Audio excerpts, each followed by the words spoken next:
Hello, everyone. Welcome to Laser Focus. This is the Deep Dive Pop Culture Podcast from Nerdist. I'm Kyle Anderson. Thank you so much for listening.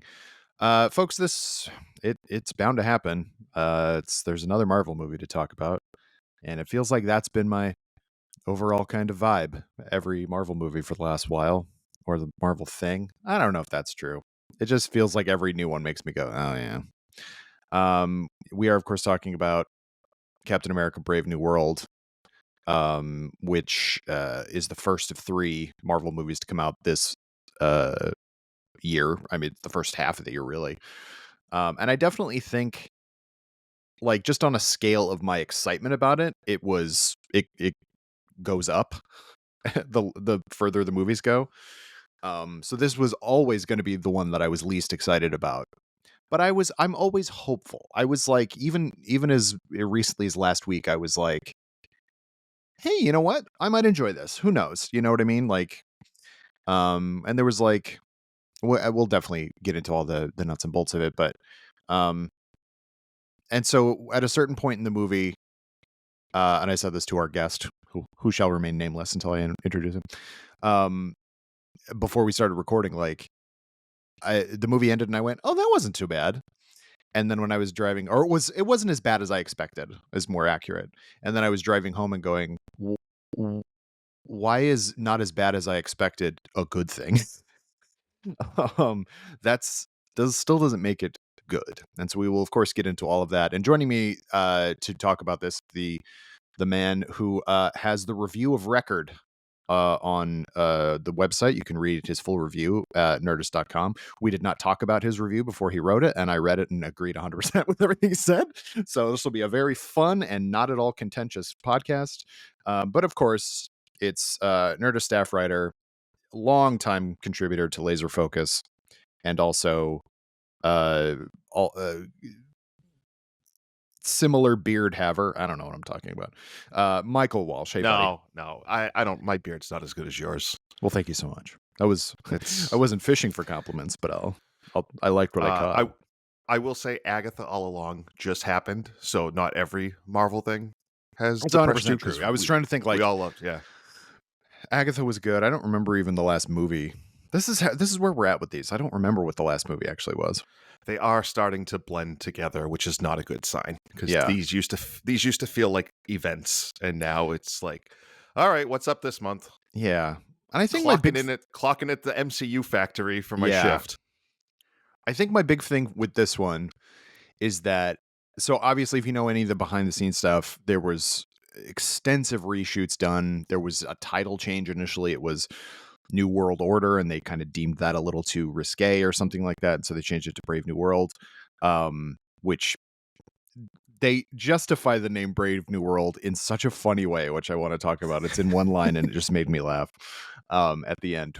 But it really, the last Marvel movie that came out was Deadpool and Wolverine, which we all loved. But that feels so atypical to the that's also essentially not an MCU movie. Yeah. Right? Like, I know the TVA's there and stuff, but that's talk about like a different universe where that movie existed. It has almost nothing to do with the MCU in the best way. Yeah, exactly. I don't think there's anything wrong with that. Before that, it was the Marvels, which was a whole, in 2023.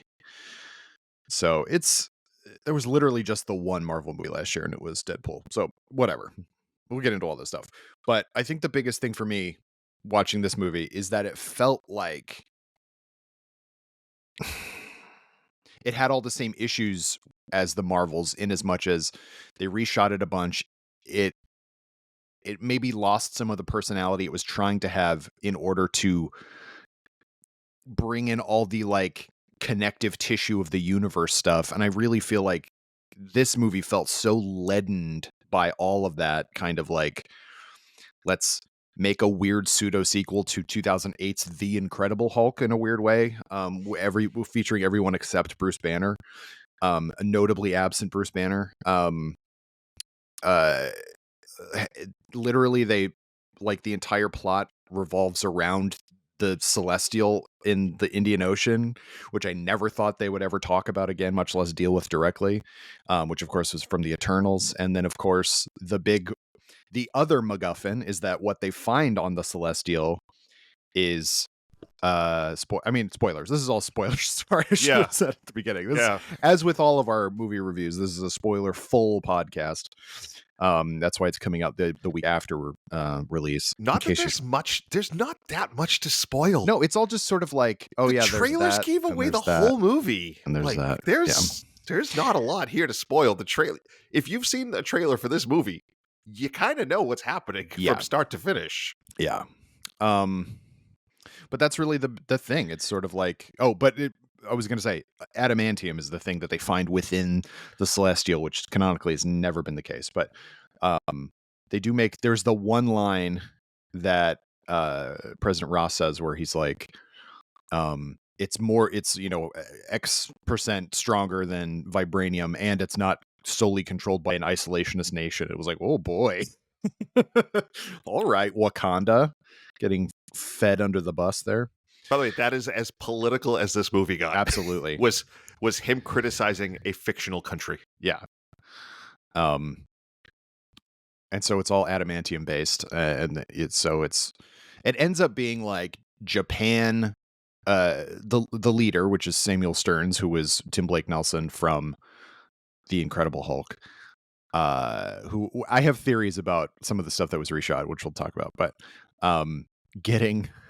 basically trying to pit the US and Japan against each other to ruin the reputation of Ross, who has basically kept him imprisoned and enslaved effectively as his like personal science officer for 16 years, which is I think as a motivation for a villain goes pretty good. Like Mm-hmm. I totally bought that, like, this guy who has just been sitting and stewing, and also his gamma radiated brain is like, he's working on levels far above, anything anybody else is, gets to the point where he realizes, oh, he's being played by this guy. I'm just going to ruin his life, basically, or like at least ruin his legacy, which is a big thing in the movie about Thaddeus Ross. Hey, Kyle, shouldn't he have seen it coming though? Yeah, of course. He seems really blindsided that Ross went back on his offer, but I mean, yeah, the whole thing is about like that high him knowing the probability that he was going to do that. Yeah, exactly. But you're right. In fact, they do. It does make sense. Both. I have a lot of issues with the character in this film for a lot of reasons. But I do think his motivation makes sense. In the same way, I think Ross's motivations and decisions make sense. I think that's like one of the few parts of the movie where they put real thought into the character and what they're doing and why they're doing and giving them arcs. Even if I think one of them is done poorly and one of them is just underdeveloped. But yes, I do appreciate when the people making bad decisions have good reasons, or at least reasons we can understand for them making understandable reasons. Yeah. I think, strangely enough, Thaddeus Thunderbolt Ross, as played by Harrison Ford, is the most well-rounded figure in the character in the entire movie, is the one that has the actual emotional arc, and is the one who has real change by the end. Kind of. I mean, yes. As much as anyone can in this movie. But he also, I talked about, I think on this podcast before, how much I love the TV show Shrinking. And specifically in season 2 of that show, how much I think Harrison Ford is so good. And I think he's bringing a lot of that, or attempting to bring a lot of that, to this very silly superhero movie, which is not to say that something like, like a William Hurt, had he not passed away, wouldn't have done as good a job, but it would have been a different job because he'd been playing the character for more time. I also just kind of don't think Harrison Ford is playing Thaddeus Ross. Like, I think he's playing a different, like, it just doesn't feel like Thunderbolt Ross to me. But for what he is given and how he plays it, I actually really liked Harrison Ford. And this is coming after years of me thinking he just kind of phones in his performances because he doesn't care about Han Solo or whatever. I think it was probably the right thing to do, but it comes across as though he never watched a single William Hurt performance as Thaddeus Ross. Yeah. Like, he's just got the script, figured, okay, I'm going to figure out who the character is from this script and go, like, there's no connection to the Ross from before. Hmm. We get the one flashback of him with a mustache screaming, which did not actually feel like Ross. The Ross that we know in the MCU is a guy who wants to act, but he doesn't act out necessarily. You know, like Hmm. he's angry, but he doesn't really act out that way. Like, he's not the type of person we'd expect to see really freaking out and having to be held back and screaming like that. You know, um, but yeah, the main character of this movie, without the movie realizing it, is Thaddeus Ross. Yeah. He has an actual arc. I do not know what Sam Wilson's story is in this movie. I have been thinking about it. I can tell you different points, but it sort of feels at the end, or like 40 minutes left, that somebody realized, hey, our main character doesn't actually have an arc, and they just started throwing ideas at the screen. Like, Yeah. oh, maybe I should have taken this serum. Oh, you know what? I know I just had an entire TV show to work this out, but maybe I shouldn't be Captain America. Oh, maybe I can't keep people safe. Oh, maybe this or that. But none of them are developed because none of them have any. Where's the change for him, right? Like, what does he even learn? He's the same character at the start as he is from at the end. Like, there's nothing there. Ross at least has an arc, and he has, you know, I really, really do love that. You know, that reveal of, like, because I think one of the things that the MCU does really well sometimes is it plays against expectations. Hmm. Like, when we all expected in Captain Marvel, we all expected the Skrulls to just be the evil ones, right? Because that's what they are in the comics. And then we kind of found out, no, they're sympathetic. You know, like, this wasn't Ross, comic book Ross, trying to gain that power. This was a guy from a place of vulnerability who just wanted to live long enough Hmm. to regain his daughter's love. It was very human in a story that is a global story. And I really love that. And it's just he's in a more interesting movie than the title character. He's Wh- I don't know if you Captain noticed America. this. It's Captain Yeah. America movie. He's not doing anything. Well, like at the beginning. So first of all, we don't get the big, Marvel Studios rollout the way that we normally do, which was pretty surprising. There's sort of a um at the beginning, it sort of teases, like the way that the title shows up is it looks a little more like it's going to be an espionage thriller, which it really ends up not being at all. Um, but the That's what the title of trailer the sold. movie at the beginning is just Brave New World. It's not. It's Marvel Studios Brave New World. There's no Captain America. It's not until the very end of the movie, during the mid, the credit sequence, which is now ubiquitous, where you actually get to see it say Captain America Brave New World, which I thought was kind of like, oh, that's interesting. And I know that they have to brand everything to a character or a franchise tag or whatever. You can't just have something be, because I even thought like Civil War, it should have been Marvel Civil War, not Captain America Civil War, even though it ended up being that. This is again a sidebar, but like this is now the second Captain America movie in a row where the most interesting character is not Captain America, because to me, Civil War's most interesting character is Tony Stark. It was like, that's a better Iron Man movie than it is a Captain America movie. At least Steve Rogers has an arc in that. I love Yeah, Civil no, War, 100% and agree. But and to me, he's the secondary lead of that movie.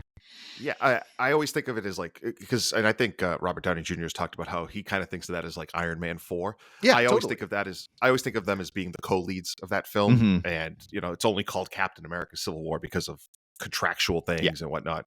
But yeah, but like, if Sam had even half as much of an arc in this movie as Steve Rogers has in Civil War, I'd feel a lot better about it. There's so much in the movie that feels like it is pulled from other movies, and actually Civil War specifically. So like the leader's motivation and the way he's trying to do things in this feels so much like Baron Zemo in Civil War, where he's trying to pit nation against nation and basically cause a war just to prove a point, I guess, essentially is what he's trying to do. And then to a certain extent, it's Sam is trying to vindicate his friend, who was given an unfair shake by the government in a long time, which mirrors in a certain way Steve and Bucky. This is Sam and Isaiah Bradley, played by Carl Lumley who first premiered in Cluck and Buck, was what I've heard people call it, the Falcon and the Winter Soldier. And I think he's like, I liked that character more. And you pointed out in your review, like you see more of him than we're led to believe in the trailers. Yeah, He's a much he's a more real integral part of this character. movie. Yeah. Yeah. Um. And delivers a couple of the best scenes in the film. Yeah. Like his Yeah. and if you go to nerdist.com, you will find I actually interviewed Carl Lumbly after seeing the movie, and we got into a couple of those scenes. And the one that I think is my favorite in the whole movie is when Sam goes to him in jail, and Isaiah just yells at him, "Stay away from me. You want to Yeah. help me, stay away from me." And he had some very interesting answers about what's going on there and about how he's trying to protect Sam and the only way he knows how. And he's in a more interesting movie than Captain America 2. Yeah.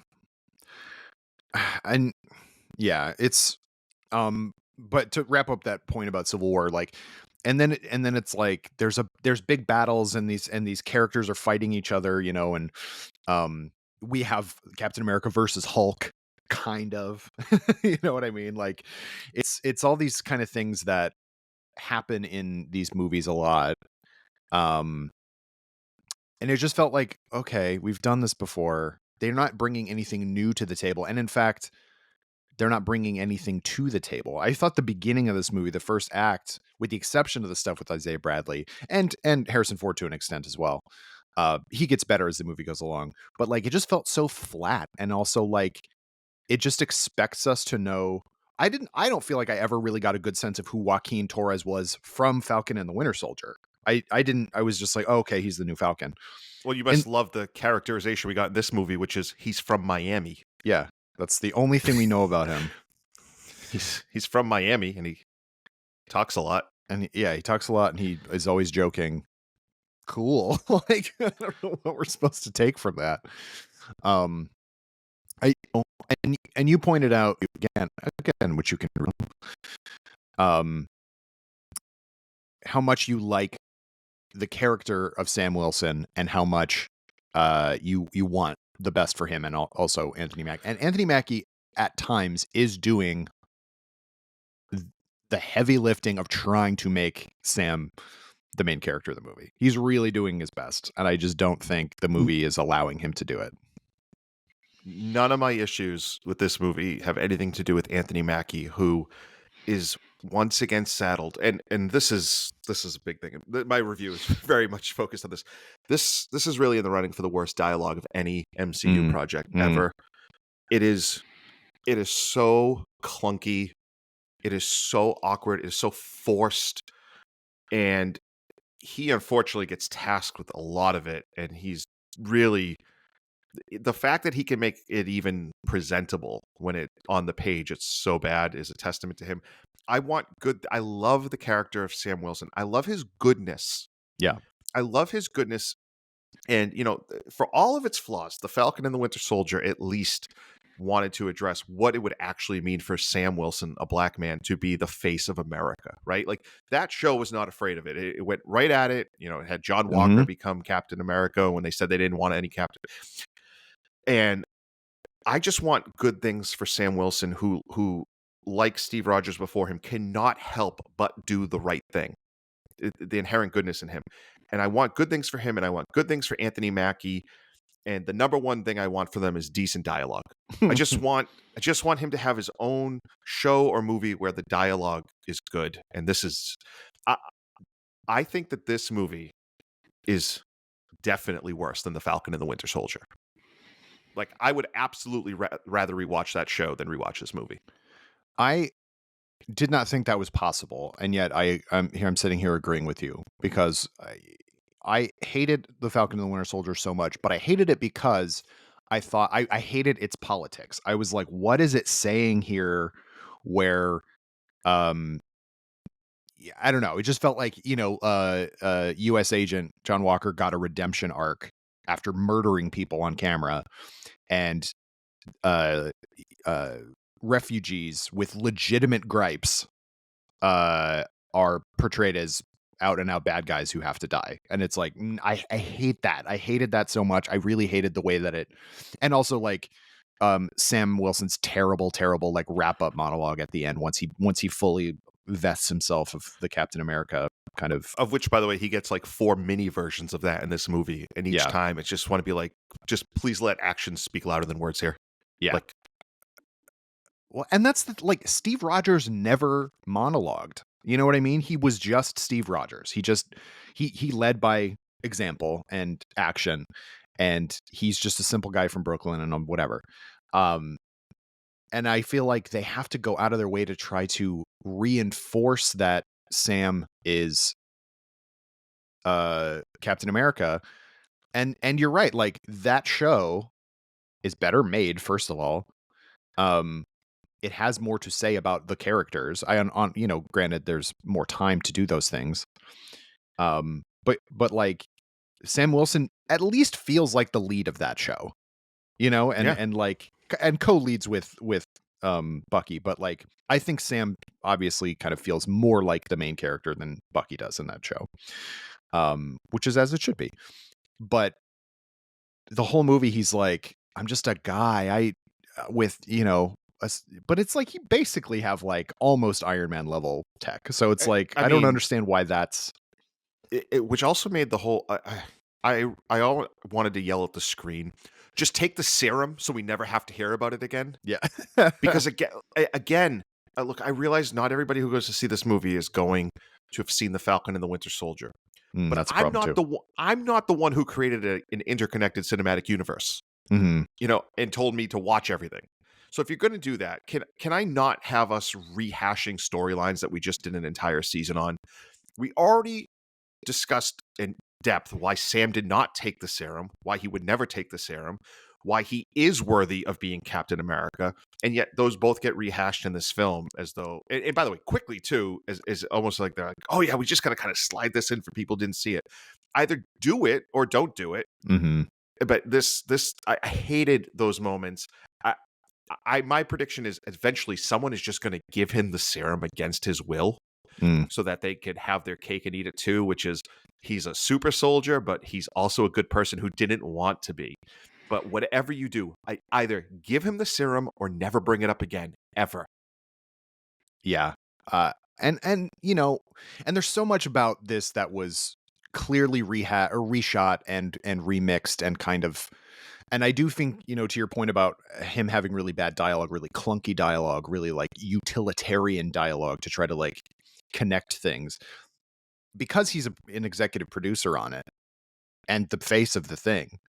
When they have to reshoot stuff, it's him who has to do a lot of that stuff. There are times when it's a scene that they had to reshoot. At the end, he has this monologue to try to, yeah, out in the Rose Garden in DC to try to like calm Ross back down from being Red Hulk. And the CGI on that, it's clearly him in front of, as you pointed out, the worst green screen. They must have Sharknado. done they must have Looks like done they the were filming Sharknado the same day. yeah. It's shockingly terrible. And it was like, did you just film this last week? Like, is it they did not have time to do it. But like, and there's not a ton. As soon as you see that, it's jarring how bad that shot looks, to try to like blend it into what the other scene looks like. But I'm like, he doesn't say anything that like weird, that this, like, you just didn't think to have him say, do it for Betty or whatever the frick. Like, Like, what was originally there? yeah, exactly. Like, what? What, what was this replacing? It's It like the most basic idea possible. Yeah, it makes absolutely no sense why that was happening. But but the greater point, like, everything that needed to be reshot for plot purposes, which is always the case with these. You, they come up and we know that this is the case. They come up with big action set pieces that are often shot and directed by not the director, and then they try to figure out how they fit into the movie. And so those are always the best looking scenes because they have to be the trailer scenes. And everything to do with the actual plot is conveyed either over the phone, on radios, like or in these really haphazard kind of cutaways. And I feel like it's very obvious to me, watching the movie, that the leader was never supposed to be the main character. When, if you remember back when the news was coming out, like, we didn't know Tim Blake Nelson was going to be in the movie until relatively recently. Um, I can't think off the top of my head, but like within the last 6 months, let's say. Um, Whereas we knew everybody else in it, even Giancarlo Esposito, well before, like a year ago or more. And so what I think happened was, I don't know who the original bad guy was supposed to be. I don't know what the original plot was supposed to be, but eventually they went, okay, who'd be somebody who would have something against Thaddeus Russ? Well, the leader is somebody who's there. Tim Blake Nelson's a good actor, who I do think is trying his absolute best to do something with that, with, very shoddy character work. But he is not in any scene with anybody except kind of like tertiary characters. There's that soldier guy that he ends up killing toward the He's end. not in the scene with him. Yeah, he's not there. That's the other horrible green screen. Yeah. Which there are going to be people listening to this podcast before they actually see the movie. And by the way, it's kind of fine. There's really not a lot of spoilers. No. The trailers gave away the whole movie. I feel like this is going to be a pretty short episode. the green screen in that moment was so bad that I was the word shocking. Kyle said like the green screen and like the end with the Red Hulk. Like it's not the whole scene, but there's a couple moments. And Kyle used the word shocking, and that might sound like hyperbole. I was genuinely shocked in the moment. Yeah. Then I was shocked during this scene with Stearns, how bad it looks. This is Marvel Studios, owned by Disney, with one of their signature superheroes, and this green screen is stunningly bad. Like, I cannot believe. I don't even know how you can make it that bad. Like, I feel like right now we could shoot something better on green screen than what is in this movie in certain spots. And what makes it even more ridiculous is how good a lot of the special effects are. Like, the VFX is good. Yeah. Like the big action sequence, the dogfight over Celestial Island looks amazing. Yeah. It looks so good. Red Hulk looks really good. And that fight sequence, you would think at this point, well, we've seen a lot of Hulk fights. What's really left? I don't know. Destroy the White House. That was pretty cool. Like, they didn't hold back. Like, they didn't dance around the White House. Like, it's just the president's just ripping it apart and stuff like that. And then you're just like, oh, by the way, there's like 3 green screen shots in here that are the grossest thing you've ever seen. Yeah, it made me ill to look at those. I was just like, geez, it made me feel, it hurt my feelings. And by the way, I as I'm praising the VFX, I do have to say, the Thinker is laughably bad. His name is the Leader, but yes, the Leader. They didn't even say it. Oh yeah, no, sorry, they never do. But same Stearns. Yeah, Stearns looks terrible. If there's anybody out there who loves Garth Marenghi's Dark Place as much as I do, he looks like the unattractive brother of the broccoli lady, which is not a compliment for what this movie. He's supposed to be intimidating and terrifying and grotesque, and it's like, oh, look at the broccoli man, the funny broccoli guy. Did you ever watch Are You Afraid of the Dark when you were a kid? Oh yeah, I was afraid of Are You Afraid of the Dark. I was little. Everyone was. Not sure I ever finished the vampire episode. Which one? The one that's definitely ripping off Nosferatu. Yeah. That one's great. Tale of the Midnight Madness. Go back and listen to the episode I did with Ty last year about that. But there's an episode where there's a computer virus that is in the guys. It's played by a little person, and he has he's painted all silver, and he has like brain as a head. Like, his head is just his brain. And that's what the Leader reminded me of, except green. If go Google what it looks like. The character from Are You Afraid of the Dark looks better than the Leader. It's Sinestro in the Green Lantern movie that everybody but me hates looks 10 times better. Yeah. Well, it just feels like they're not spending the time necessary for these things because they don't trust. And again, I don't understand why they feel the need to completely reshoot a million things and rework everything. Shouldn't you know in the scripting phase? And that's the other problem. they make these things. It feels like, oh, there hasn't been a movie in a long time, but they have to make 3 of these a year sometimes. Uh, and yeah, they're different teams, but like, I don't think the VFX teams are different. I think they're all the same Marvel VFX teams. We've heard about the crunch that they had to go through with Quantumania and also the Marvels, and that's why those movies don't look as good as some of the previous ones, because there's horrible kind of overworking under some of these teams get undercut by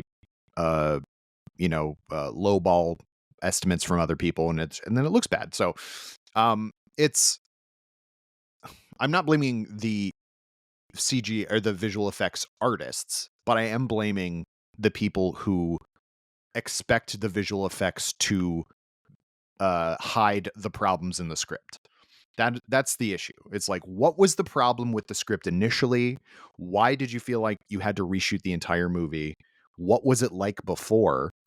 Um, because yeah, like the leader only has scenes. The only time I am even sure that he's in the same vicinity as the other people in the scene are maybe the scene where he's talking in the Black Ops site, Red One or whatever Yeah, it's called. that's the only one you could feel confident where he was in a room with other actors at the Yeah, same time. That they were breathing the same air at the same moment. yeah. But it's like you have Anthony Mackie, who's the lead and the executive producer, and you have Danny Ramirez as Joaquin Torres, the only other people in that. I do not believe that Harrison Ford ever met Tim Blake Nelson.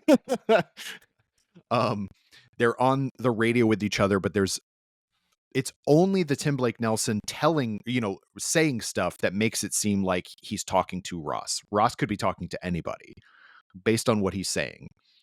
So I don't know what the initial idea was. I don't know. It seems kind of obvious that it would have been the leader, but maybe they had another idea. Maybe it was Zemo was back again or something like that. Like, I have absolutely no idea. There's also this thing where there are a bunch of people who were in this movie that got cut out completely. Yeah. And That's the a Serpentine Society, it seems, had a much bigger role originally. And there's something out there about, like, once they found Giancarlo Esposito, that things kind of changed and they reworked it. I wonder if there was nobody sort of in that spot, and that we did see, Seth Volker is kind of like the main bad guy, and then they made a change.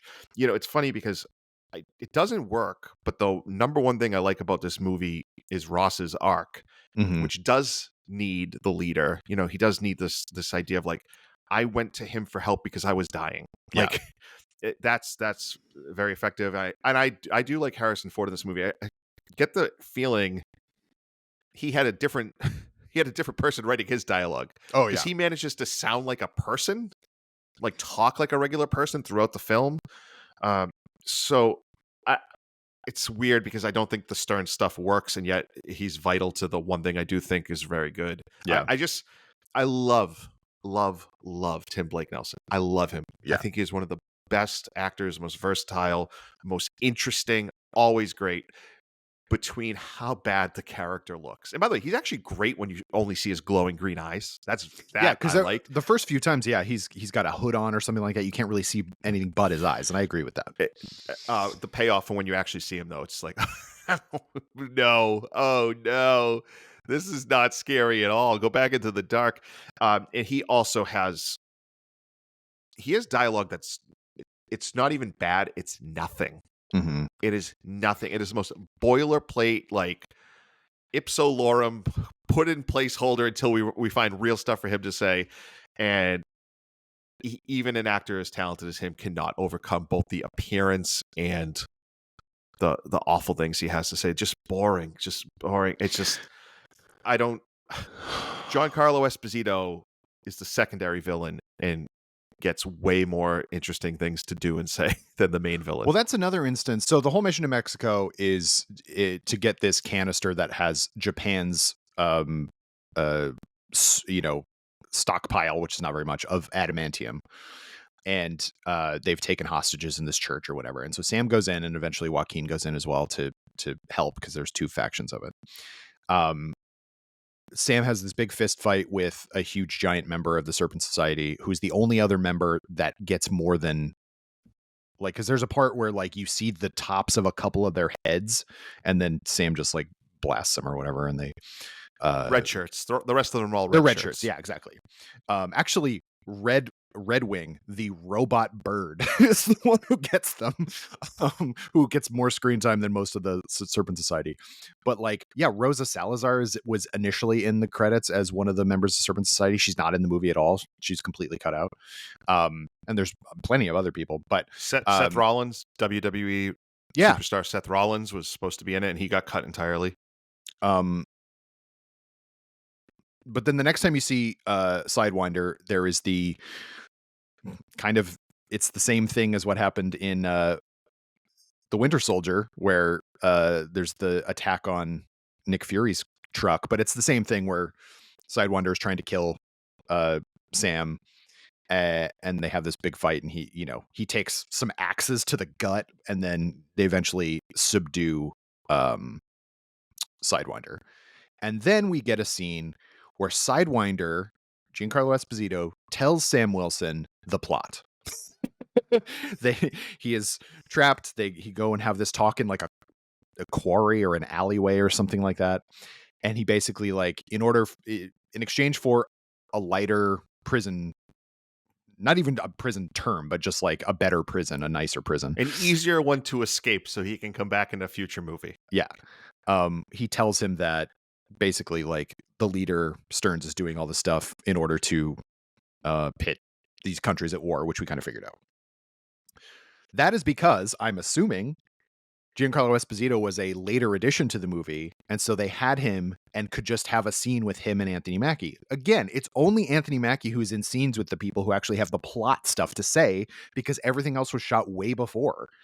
They probably couldn't get Harrison Ford back for more than just a couple of pickups. I think the stuff at the end with him in the raft was probably shot later on.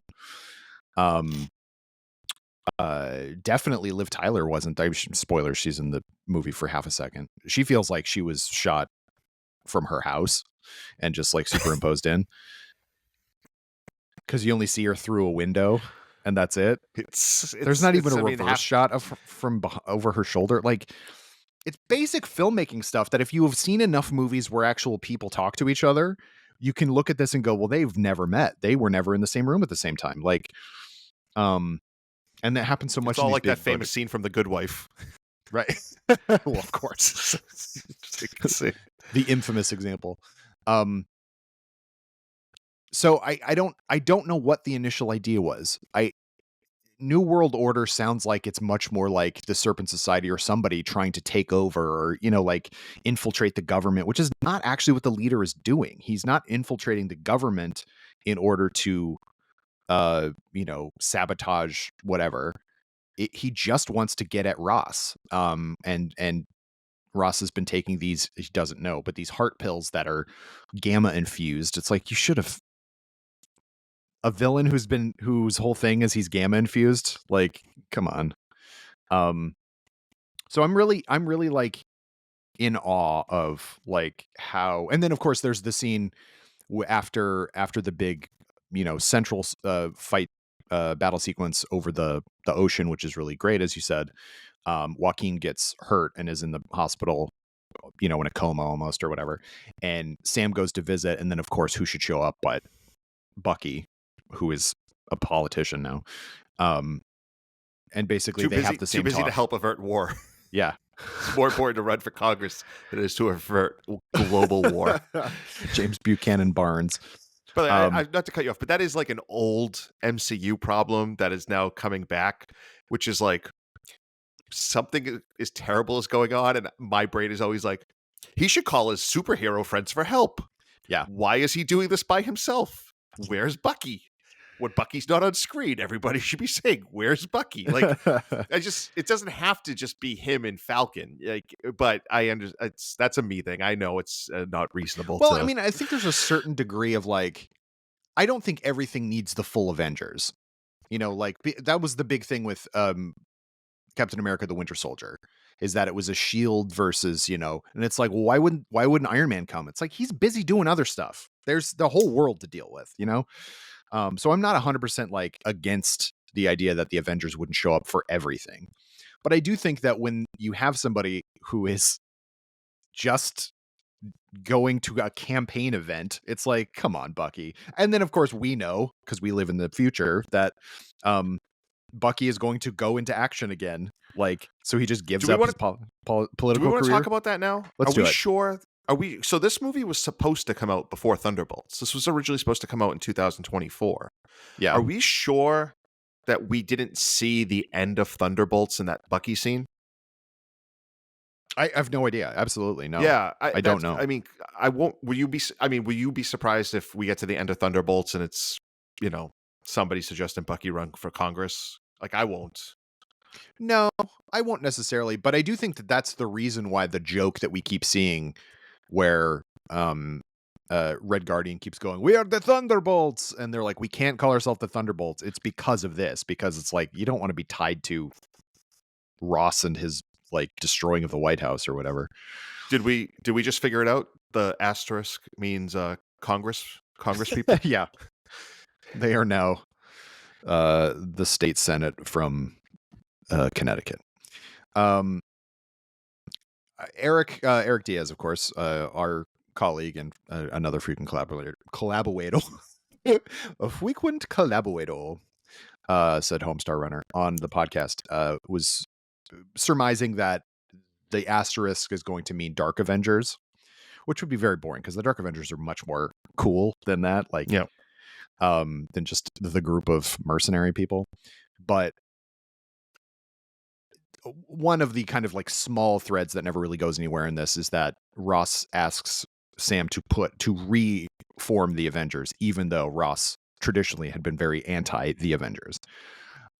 So if there is going to be a new Avengers, then what if these guys were the Dark Avengers? And That's another reason I think that we're going to find out Thunderbolts takes place before this movie, because in the trailer for Thunderbolts, the last one, Val says the Avengers are not coming. right. And so we could find out that part of Ross's pitch was this idea that she was right, but we do need the Avengers because look what else is going to happen. Like there's a void that will be filled by Avenger adjacent people if we don't actually have it. So Funny you should say void. Is that where you want to send this movie? No, do you not understand? Oh, I thought you were talking about the void. Well, I'm talking about the Void, the character, who is... I'm talking about the void where I know the what you're talking TVA about. sends people. Too many things called the Void. I'm sure they're not going to actually call him the Void. I know the Noid. Remember the Noid? I know we're meant to avoid him. Yeah, avoid the Noid. Nobody under 30 years old has any idea what we're talking about right now. Absolutely not. I don't think anybody Good under job by 35 us. knows about that. Please let us know how old you are and if you know whether the or Noid. not you know the Noid. Also, do you remember Jocko doing the Duracell or the Energizer battery commercials? Kyle, are you kidding me? This just came up a week ago. I love that guy. I love that song. Yeah. Okay. All right. We'll do a whole I'm an podcast individual. on. You can't fool me. We'll do a whole podcast on that song. People not individuals easily fooled. That song is so strange. I literally have thoughts on every single second of that music video. I will do an entire podcast with you on it. That sounds great. Let's do all right. Well, let's do that as a bonus episode. really stretching the definition of the word bonus. By the way, I don't know if anything conveys what's going on in this movie more than us ending up talking about Jacko and I'm an individual. Like, yeah, I almost feel like we are being a little. It could seem like we're being too harsh because it's not like this movie is like the worst thing ever. No, it's not. It's not Madam Web. It's what I mean? It's not Morbius. It's not stuff like that. It's not other Sony property thing. It's got the MCU floor thing where there's only so bad it can be, because they do deliver two really good action sequences. There's a couple of good fights. There are some characters that are interesting. There are some great performances. It's not like a disaster. I wouldn't rank it as the worst MCU movie, but it's definitely probably in the bottom 6 or 7. The thing is, I don't think the bottom 6 or 7. I don't think the bottom 6 or 7 MCU movies are really that bad. They're mostly like just okay because this has been a franchise that has done a good job of lifting its floor to a certain level. It's a hodgepodge movie where they clearly they had a finished movie and went, well, this isn't working, and started plugging stuff in, and ended up with a different movie that doesn't work at all and feels hodgepodgey. Uh, but there is one thing I think would have helped, and I don't know if this is going to be my hottest take, but I completely stand by it.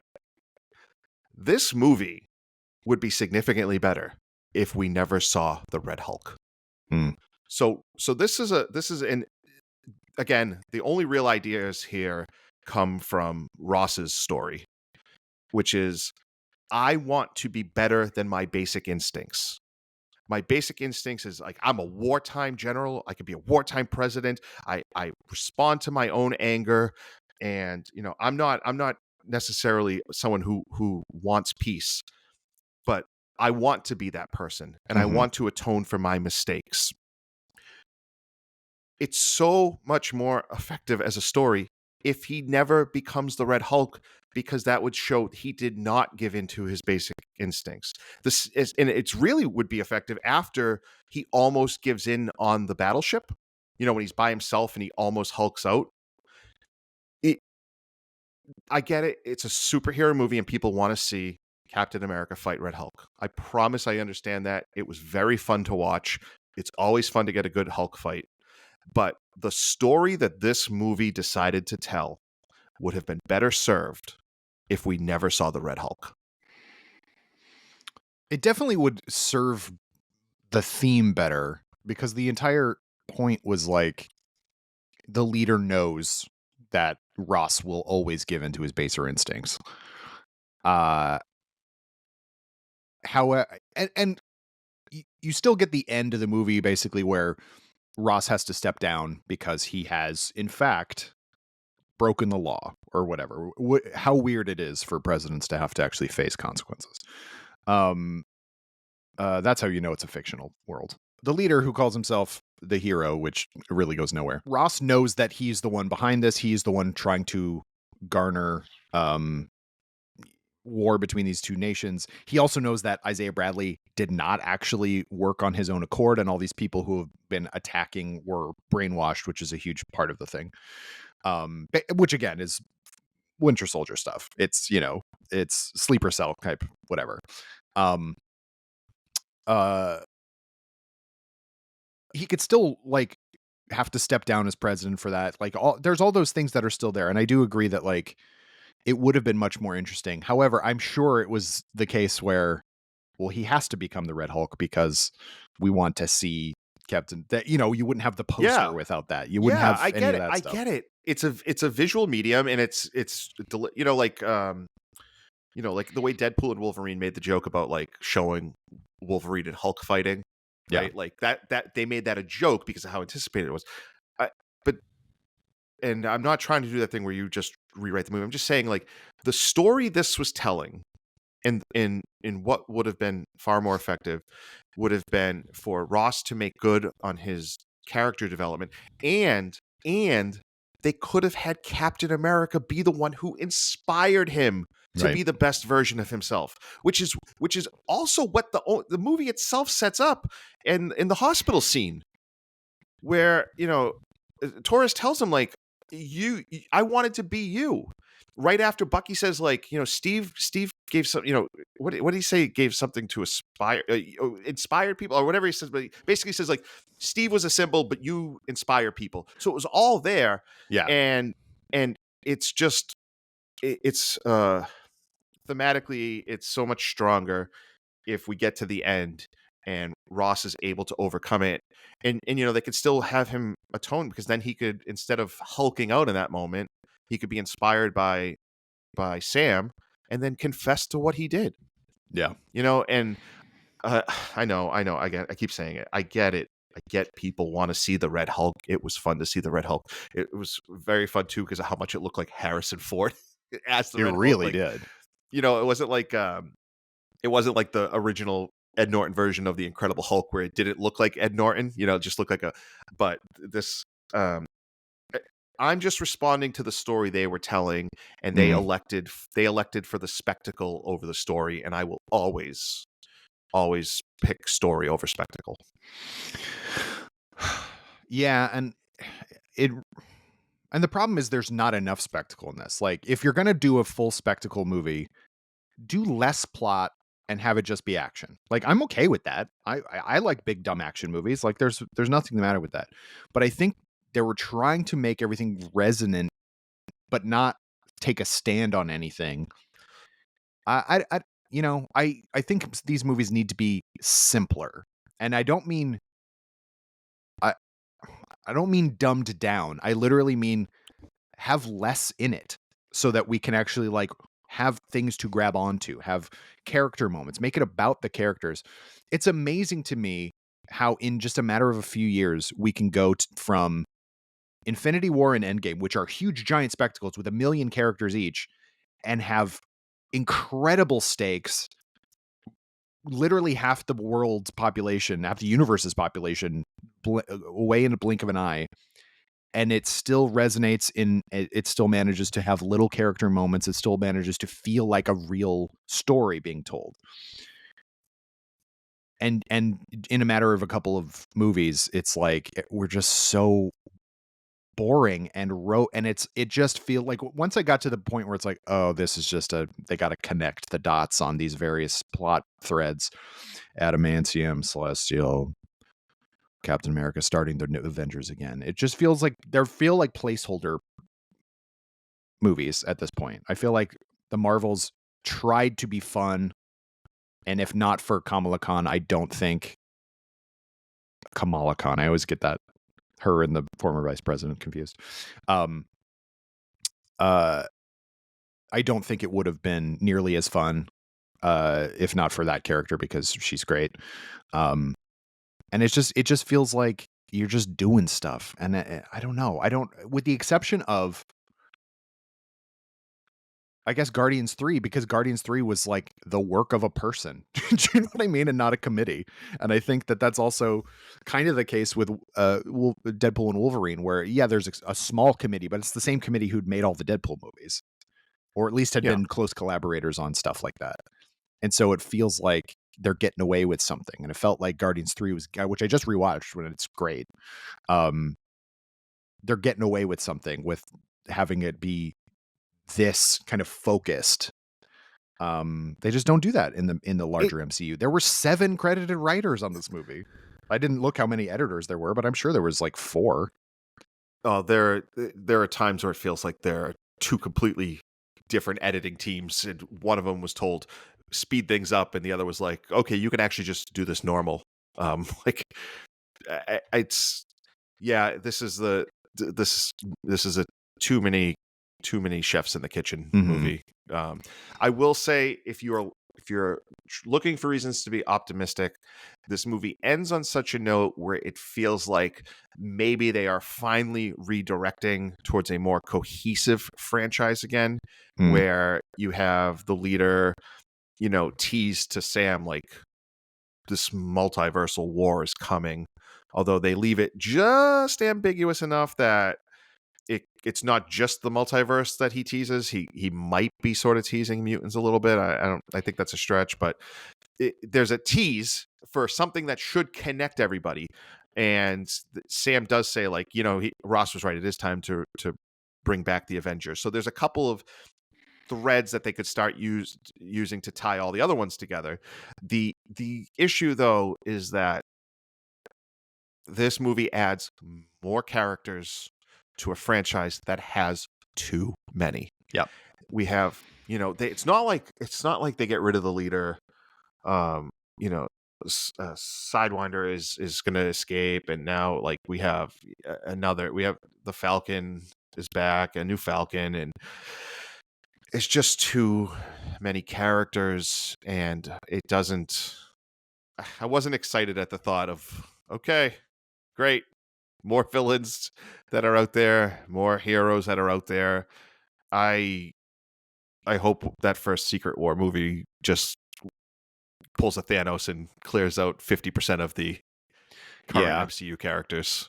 So if you're gonna, and this is the thing about comics, is like there's a billion comics. I mean, the Marvel universe, the Marvel Comics universe is so vast and so full of characters. There's a trillion of them. Kevin Feige always likes to say that there's, Marvel has 1,001 characters that they could use. But the thing about it is that most of them are rightly siloed within their like individual comic book. So like, Foggy Nelson very rarely goes anywhere outside of New York. I mean, he's in Daredevil. Occasionally, he's in the Punisher. Like, there's just stuff like that.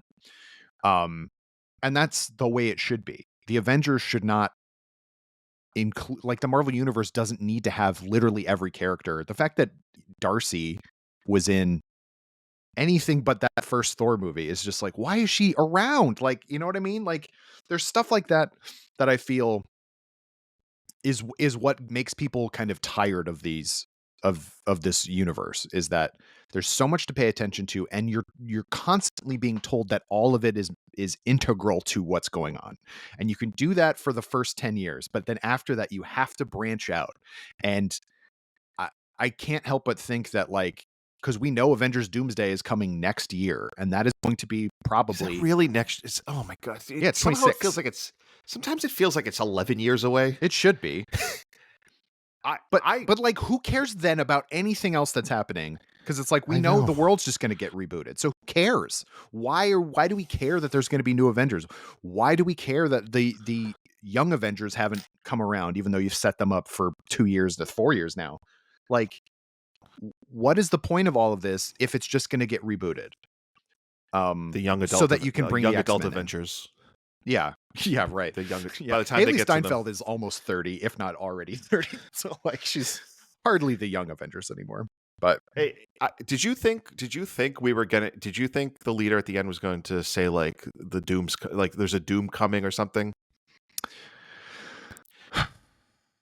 he says I the others, and that makes me think that it's the kind of the setup to Secret Wars, which is that there are two worlds colliding. I think it'll be yeah. legitimately just the Marvel Cinematic Universe and the X-Men franchise universe. That's what I think it's going I to ju- be. I just because it's funny you say like it's next year, and I completely forgot about that. Even though just a few weeks ago I was talking about in Slack about like, hey, wow, this is really coming up fast, and they probably want to start getting their money's worth out of Robert Downey Jr.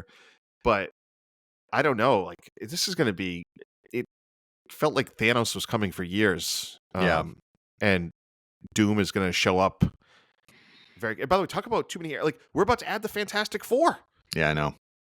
You know, and we added another Black Widow in this movie, and it just, just a Which, lot. don't even get me started on that. Who cares? That character and that actor, whatever. Get out of here. We don't need you. There's too many heroes, just Yeah. too many superheroes. It reminds me of Dash in The Incredibles. Like if everyone, like with Dash is like if everyone's super, nobody is, right? Like or what? No, that's Syndrome says that. Dash says something similar though too, like if about being special. It's just the point is like I don't know. It's just too many. Oh, and that reminds me, I have a complaint about this franchise and a crutch that it is now using all the time. Okay, we don't want Sam Wilson to take the serum for very good reasons. He had Mhm. very good reasons for it. But we need him to be really powerful because he's Captain America. Oh, hey, Wakanda can just turn him into Falcon, Captain America, and Iron Man. And anytime we just need someone to be extra powerful, we will call on Wakanda to make them overpowered so we don't have to deal with this. And, heaven forbid any one of our characters has to struggle. Who's the only, it's like Hawkeye. Hawkeye, you are the only one that has to deal with not having real powers. Good luck to you, Hawkeye. Like, at some point, and I was gonna say at some point they can't stop doing this. Never mind. They're gonna give everybody adamantium now, and they're all gonna be super powered. And we're gonna end up at an MCU where there's like 3 people in the whole world who don't have superpowers, and they're doing a podcast. There's a Monty Python sketch from season 1, where you see, shot from below, it's kind of a bargain basement style Superman costume, and it's Michael Palin, and the voiceover goes, "This is Mr. FG Superman, like by all appearances the same as any other normal human." And it's like, then it branches out and you just see everyone is Superman. And then but when whatever rears its ugly head, he has to become bicycle repairman, and he's just like a guy who fixes bicycles. And then all these other Supermans are like, watch as he uses that spanner to tighten a nut, like stuff like that. It's like the opposite, and you're absolutely right. I feel like everyone's a superhero, so the most interesting person is the not superhero character. By the way, I looked it up. I wasn't nuts. Dash, I think it's his mom who says to him, like, everyone's special. And Dash says, if everyone is special, no one is. And that's kind of the feeling I'm getting with the MCU now, which is nobody is special. Yeah. If everybody is. I don't know, man. It just feels so messy. Like the universe feels really messy, and also like knowing that we're not going to get more Agatha, which is something that I thought really took it in an interesting direction and just felt really kind of insular in a good way. And also like here's what we know is coming from the MCU right now. Very little. Well, Agatha really did what you just said you wanted these things to do, which felt insular to itself, right? Like even though they're obviously, you can't have Wiccan and his mother potentially out there and not have a tie to the larger universe, but for the story they were telling, it was nice and self-contained. I will say I don't think we're done with the witches, even if we're done with Agatha. I bet you're right. I'm sure that's true. And I've written about this for the site. I think that the third and final show in what will become TV's first real trilogy will be a Wiccan series. Yeah, although we don't know when that will be. Yeah. The only things we know that are coming are Thunderbolts in May, Fantastic Four First Steps in July, Doomsday next May 2026, Spider-Man 4 sometime later that year, and Secret Wars in May of 2027. And then on the TV side of things, we have Daredevil next month, Ironheart in June, Wonder Man in December, and then Vision Quest sometime next year. And that's long? That's not How that's long leaving are we out some waiting for animated Ironheart? film. Isn't the Ironheart series supposed to come out 3 years ago? Yeah, it has continually been pushed. That's a great sign, isn't it? Although, in fairness, I mean, we don't know. We haven't seen if it's. No, good I or know. not. I just. Daredevil also this was was delayed pushed quite a bit and completely redone. Hey, at least those are done. Blade can't get off the mat. It's just like, what are you doing now? What's important? Tell me what's important. And I don't think they know what's important, but they're afraid to just introduce mutants. It has to be.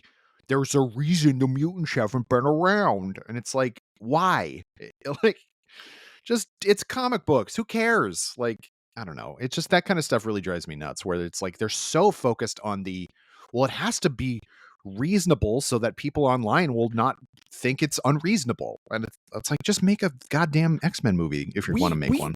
They had a giant movie where the multiverse opened up and people got pulled into it in Spider-Man. Like, who cares? Just, I don't know. I cannot believe we're already this close to the end of the Doom storyline and no one said his name. No.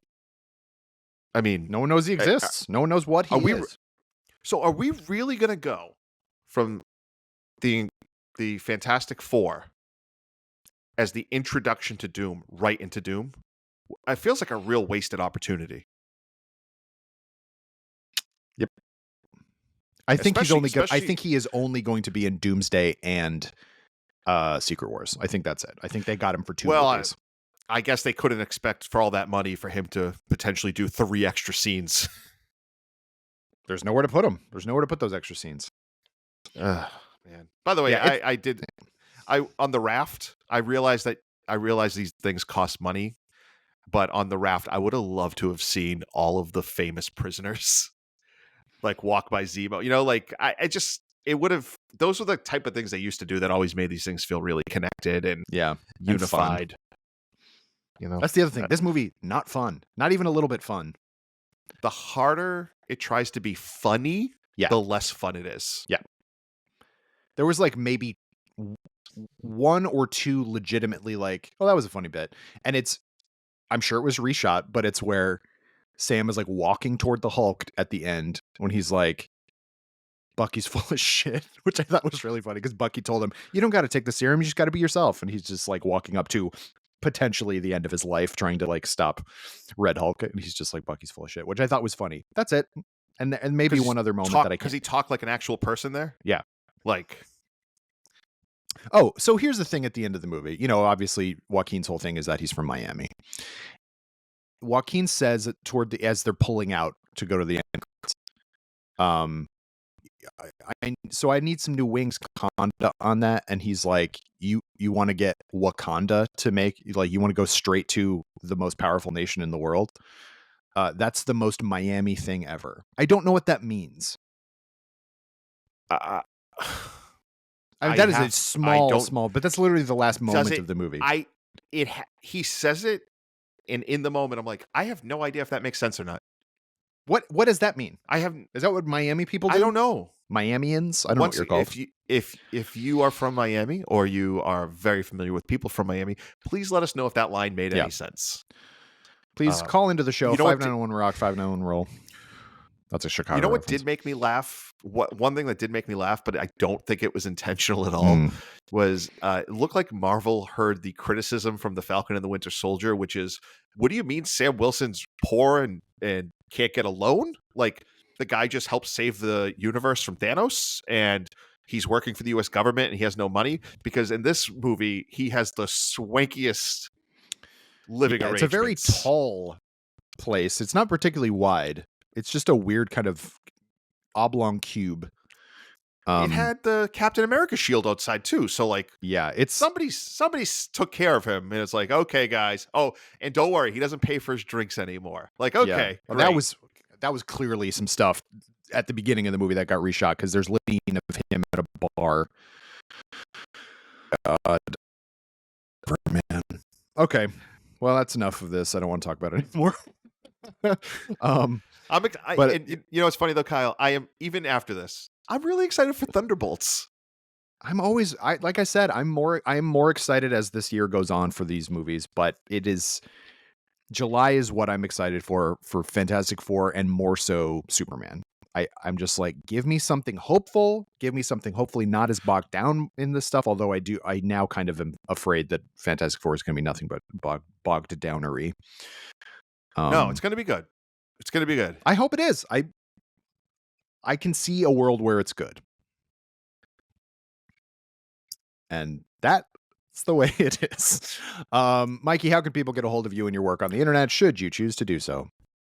If you want to find me online to yell at me or ask me a question or even support something I said here, I occasionally look at Blue Sky. You can find me at Burger Mike, all one word. Other than that, I am always at the greatest website anybody ever created, Nerdist.com. Oh, different inflection this time. I'm kind of running out of ways to do it. Yeah. Anybody. The greatest website. That'll be next time. I'm gonna have to start adding new words to that so I have different inflection points. Yeah. You can follow me on Letterboxd, Kyle_Anderson. That's kind of the only place I go. I don't really go onto Blue Sky. It kind of bums me out. Everything kind of bums me out these days. Ooh, sorry, downer. And of course you can find videos that I write and am in, and also stuff that I write occasionally. I haven't really written a ton recently. On Nerdist.com. Mikey, thank you as always for joining me.